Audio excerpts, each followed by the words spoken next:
Gabriel Cuadri de la Torre, dirigente, candidato presidencial del partido Nueva Alianza, que viene acompañado precisamente del presidente nacional de ese partido. Candidato, buenas tardes, qué gusto que estés con nosotros en Chiapas a Diario.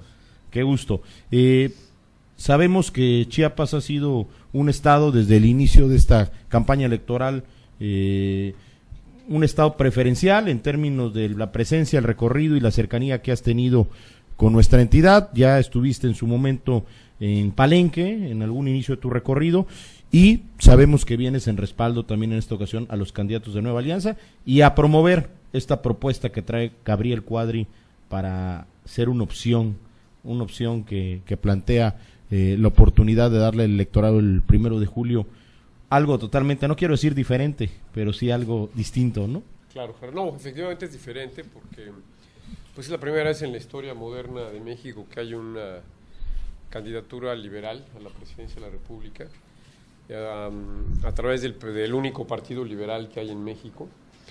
Y por liberal que queremos decir que planteamos un horizonte para el país de desarrollo acelerado, planteamos un horizonte de prosperidad a largo plazo a partir de hacer pues las reformas estructurales que el país necesita y que y la falta de esas reformas, considerando que la falta de esas reformas nos ha mantenido en el estancamiento, en la mediocridad económica. Entonces, mi candidatura se basa en promover estas reformas estructurales y las candidaturas de Nueva Alianza para el Congreso, tanto para la Cámara de Diputados como para el Senado, tienen también ese compromiso, el compromiso de promover esas reformas estructurales que tanta falta le hacen al país y que es el único camino de que tengamos un país desarrollado en una generación y desde luego un país también con un desarrollo económico ambientalmente sustentable a largo plazo.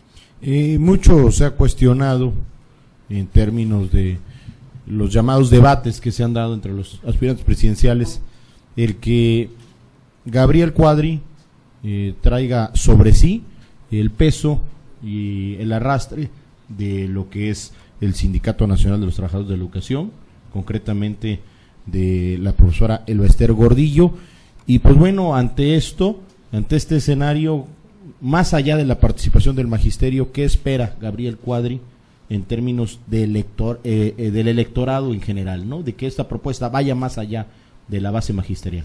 Pues mira, Gerardo, vale la pena recalcar que la maestra Elba Ester no es miembro del partido y que no tiene nada que ver con mi candidatura.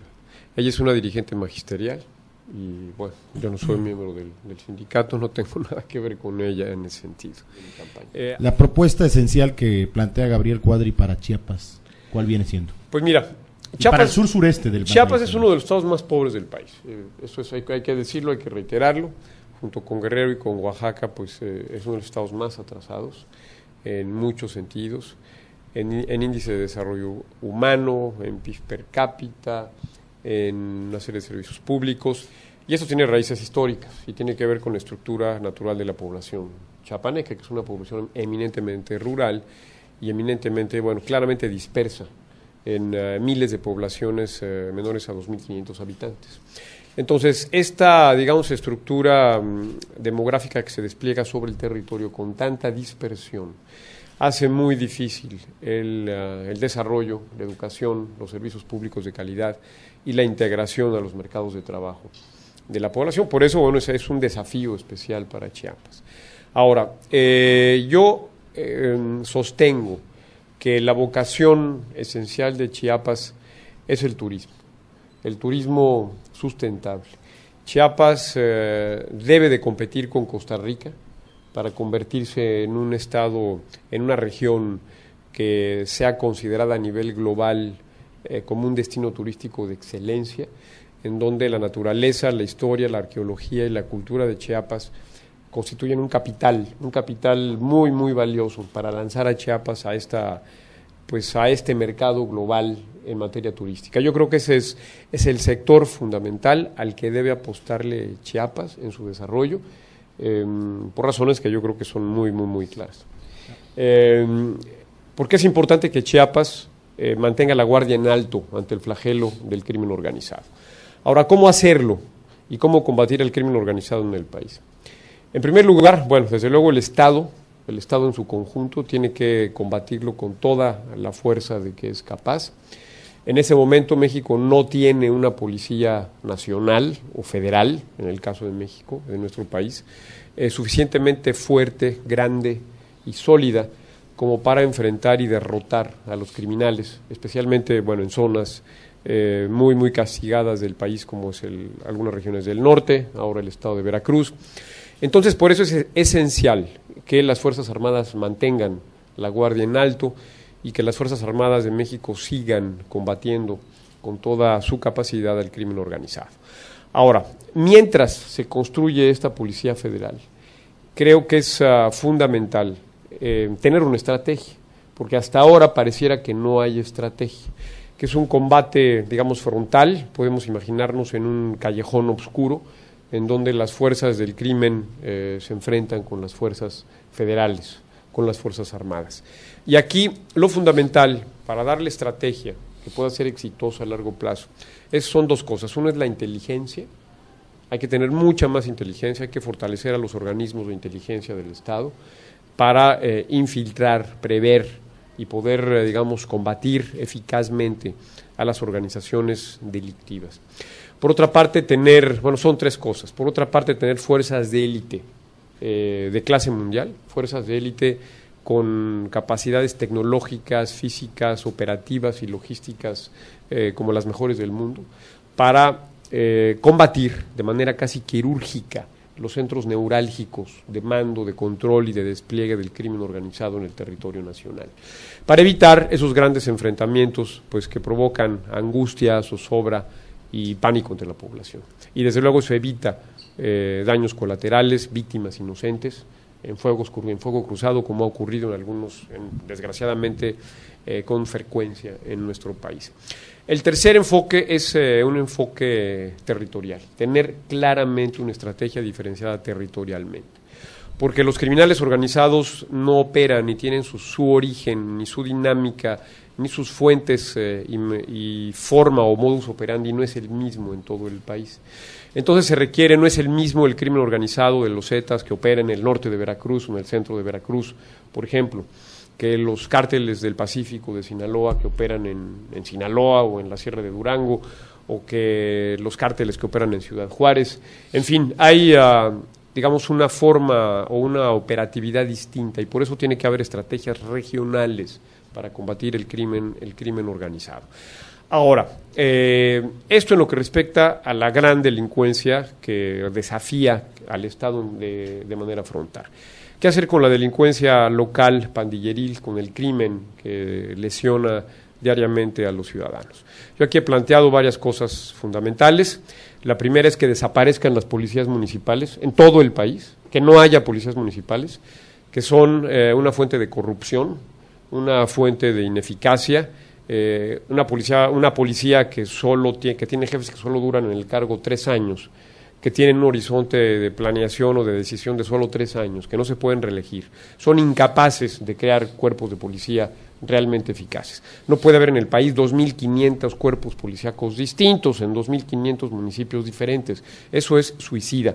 Por eso decía que Chiapas tiene que prepararse para el embate del crimen organizado, confrontarlo, digamos, prevenirlo, disuadirlo.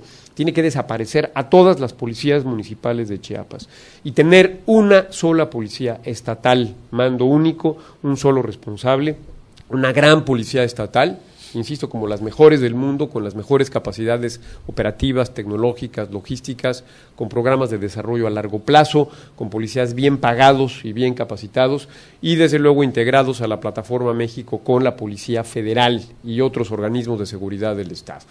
En términos generales, más falta el tema de la reforma penal, necesitamos llevar a cabo la reforma penal, que sin ella pues es difícil, es imposible una impartición de justicia transparente, eficaz y ajena a la corrupción que prevalece en todo el país. La corrupción no nada más se da en las policías municipales, candidato. ¿Cómo combatir esa corrupción que se da desde las altas esferas, desde los altos mandos del gobierno, ¿verdad?, hasta abajo? Hablando de las policías, es verdad que es un proceso, digamos, de abajo hacia arriba y de arriba hacia abajo, pero esencialmente es un problema de corrupción en donde el crimen está carcomiendo las bases de los aparatos de seguridad en el país, que son las policías municipales. Entonces, si hacemos eso, y si hay una policía única, con mandos certificados, con mandos perfectamente acreditados, con mandos que tengan una trayectoria limpia, transparente, clara, con vocación de servicio, además bien pagados, se pueden minimizar, no se va a erradicar de manera definitiva, pero sí minimizar las oportunidades que hay de corrupción. Sostengo que la reconstrucción, el rediseño de los aparatos policíacos en México es algo absolutamente indispensable para restablecer la seguridad en el país. ¿De dónde va a sacar usted ese recurso para pagarle mejor a todas las policías? De la eliminación de los subsidios a los combustibles. México hoy gasta en seguridad, para dar una idea, digamos, general. La Secretaría de Seguridad Pública Federal tiene un presupuesto de aproximadamente 36,000, 40,000 millones de pesos. México va a gastar este año casi 9 veces más en subsidiar los combustibles fósiles, 9 veces más, que es un dinero que se está tirando a la basura. Es un derroche injustificable y estos recursos deben de ponerse al servicio del desarrollo del país, de la seguridad, de la educación, del combate a la pobreza y no al servicio del derroche y de la ineficiencia energética. Yo sí digo de dónde van a salir esos recursos y es de ahí. En esta elección se ha marcado un fenómeno especial. Creo que ya quedará para el registro histórico de nuestro país el surgimiento de un movimiento de jóvenes llamado 132, que hay que decirlo, es un grupo, un pequeño grupo para la cantidad de jóvenes que hay en este país. Es un grupo organizado que ha tomado presencia en los medios de comunicación, exigiendo una serie de reclamos y de consignas a los candidatos, a los mismos medios de comunicación en términos de apertura. Y desde ese punto de vista y sabiendo que participarán en un debate que ellos están organizando, ¿cuál es la perspectiva que se oferta desde la candidatura de Gabriel Cuadri para los jóvenes? Pues es la perspectiva ciudadana del desarrollo, de la modernidad, de las libertades individuales, de la prosperidad, de las reformas y de la sustentabilidad. Los jóvenes son ciudadanos, evidentemente, los jóvenes tienen los mismos intereses a largo plazo que todos los ciudadanos. Los jóvenes requieren empleo, requieren educación de calidad, requieren seguridad ciudadana. Entonces, la única manera de lograrlo a largo plazo es a través de estas reformas estructurales. En lo que respecta al acceso a los medios, pues desde luego que estamos a favor de democratizar, de abrir, de mejorar las condiciones de competencia en los medios de comunicación electrónica. Y bueno, yo creo que hay que fortalecer a la COFETEL, a la COFECO, la decisión que fue divulgada ayer de la COFECO de permitir la alianza entre Televisa y Usacell, y también Telefónica ahora, pues creo que es una medida que va en el sentido correcto de permitir alentar mayor competencia en el mercado de las telecomunicaciones. En lo que respecta a televisión abierta, pues también esta decisión está vinculada a una mayor competencia en la televisión abierta y en televisión digital. Entonces, desde luego requerimos no solo competencia, sino también una estrategia y una política a largo plazo en el país en esta materia que no tenemos, especialmente en lo que respecta a Internet y banda ancha. No tenemos política de banda ancha en el país. Y bueno, un país no puede transitar al siglo XXI si carece de una política y una estrategia clara en banda ancha e Internet, que son ya y serán el medio fundamental de comunicación, desarrollo, formación, educación durante el siglo XXI. ¿Cómo se presentará Gabriel Cuadri ante estos jóvenes en el debate, siendo que ya uno de los candidatos presidenciales, como es Enrique Peña Nieto, dice no asistir, sabiendo que estos ya tienen una marcada tendencia a favor de otros? Pues mira, yo no tengo miedo absolutamente a enfrentarme a grupos incluso vociferantes, ya lo he hecho en diferentes universidades. Yo he sido el único candidato que ha visitado prácticamente a todas las universidades relevantes las más importantes del país. He visitado 25, 26 universidades públicas y privadas, excepto en alguna, en la Universidad Autónoma de Querétaro, donde había un grupo de provocadores que intentaron reventar la reunión. En todas las demás hemos tenido un éxito rotundo a través del diálogo directo con los estudiantes, pero directo, franco, o sea, de preguntas, cuestionamientos, comentarios. Y yo creo que es una manera de comunicarse que va construyendo, que me permite construir una candidatura muy exitosa entre los jóvenes. Entonces, eso lo voy a seguir haciendo. El problema que tenemos ahora es que ya empezaron las vacaciones, entonces es difícil convocar estudiantes en universidades y nos queda ya muy poco tiempo. Pero ningún otro candidato, ningún otro ha recorrido tantas universidades como yo. Nueva Alianza surge en 2005, obtiene el registro en 2005, participa en 2 procesos federales electorales a la fecha, 2006 y 2009. Este sería la tercera elección federal en la que participamos, y participamos además con una candidatura propia de excelencia, sin duda con el candidato presidencial más preparado, más comprometido y con mejores propuestas en esta contienda electoral. Esto nos permite que, además de nuestra presencia y nuestros números de tendencia natural por la estructura y el crecimiento de nuestros militantes, adherencia y el trabajo casa a casa, hemos podido demostrarle, y estamos intentando y luchando porque a través de los espacios que conquistamos en los medios de comunicación lleguen estas propuestas de las que nos hablaba Gabriel a la sociedad. Por lo tanto, no tenemos más que una lectura optimista y de crecimiento en la presencia nacional de Nueva Alianza. Constituiremos un buen grupo parlamentario que tiene como propósito que la agenda legislativa sea la agenda de las reformas estructurales. Cada uno de los planteamientos de la plataforma presidencial en esta contienda electoral será llevado a aquellos que para realizarse requieran de una reforma legal, de una iniciativa o de una participación del Congreso. Bueno, aquellos puntos los llevaremos y es un compromiso que ha establecido Nueva Alianza. Que Nueva Alianza, a diferencia de los otros partidos, no está anteponiendo la rentabilidad electoral, el número de curules, los espacios políticos, todas las negociaciones de coaliciones, candidaturas comunes, alianzas, todas las nominaciones de candidaturas. Lo que estamos pensando primero es que haya una confluencia con aquello en lo que creemos. Esta es nuestra plataforma liberal como partido. Cuando hay coincidencia, cuando suscriben nuestra plataforma, es cuando podemos hablar de otro tipo de alianza. Por eso cuando en algunos espacios nos dicen, ¿y por qué en una entidad vas con un partido y por otra entidad vas con otro? ¿No son muy pragmáticos? Les digo, a ver, ¿por qué no se lo preguntas a los otros partidos cuando ellos están firmando nuestros mismos principios que no han variado y están registrados ante las autoridades electorales desde el primero de los procesos? Y también nos resulta muy cómodo o más cómodo, se sorprenden nuestros interlocutores cuando negociamos, porque ellos están anteponiendo posiciones. Bueno, esta posición para ti, esta para mí. Y nosotros empezamos a ver primero esta idea, esta tesis, esta agenda, esta propuesta de reforma, y luego ya hablamos de las posiciones o los espacios. Va a crecer nuestro número en el Congreso, dependerá del resultado electoral que alcancemos. No hemos tenido en ningún momento, desde que interrumpimos la coalición, el riesgo del registro, sino es hasta dónde vamos a llegar con una presencia competitiva. Queremos tener los legisladores suficientes como para condicionar la suscripción, el inicio, la generación de iniciativas y los acuerdos suficientes para impulsar el cambio en México. Sí. Porque yo, como ciudadano mexicano, debo de emitir mi voto el 1 de julio a favor de Gabriel Cuadri. Bueno, por varias razones.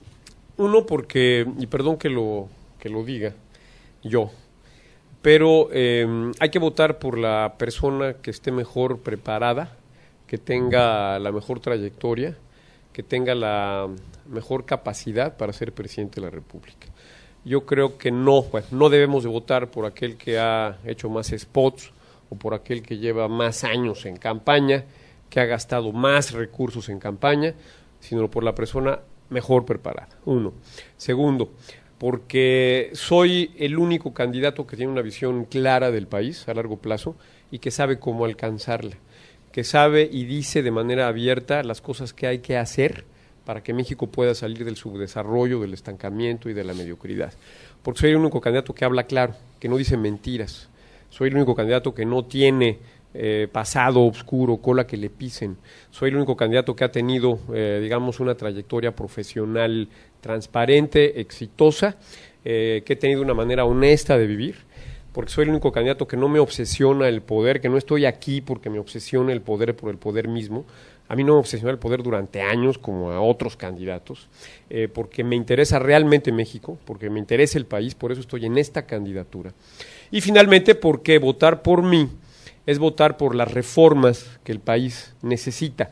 No es votar por fulano o por sutano, sino es votar por ideas, es votar por propuestas, es votar por un proyecto nacional, que finalmente es el único proyecto nacional viable que nos puede llevar a la prosperidad y a la sustentabilidad. Ese es el verdadero voto útil y por eso hay que votar por mí.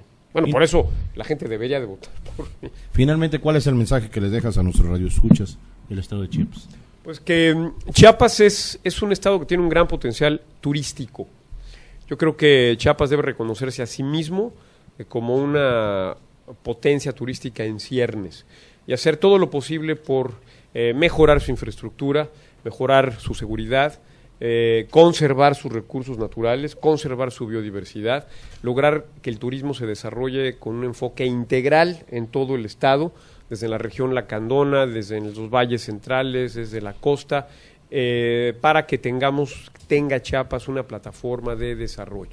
Y la otra visión para Chiapas es su integración con Centroamérica. Creo que Chiapas ha desaprovechado, y creo que los mexicanos con ello, una gran oportunidad que hay de desarrollo, de integración, de multiplicación de oportunidades y de sinergias económicas con los países centroamericanos. Me parece que Chiapas tampoco puede competir, por ejemplo, con los estados fronterizos del norte en materia de manufactura. Hay que ser realistas.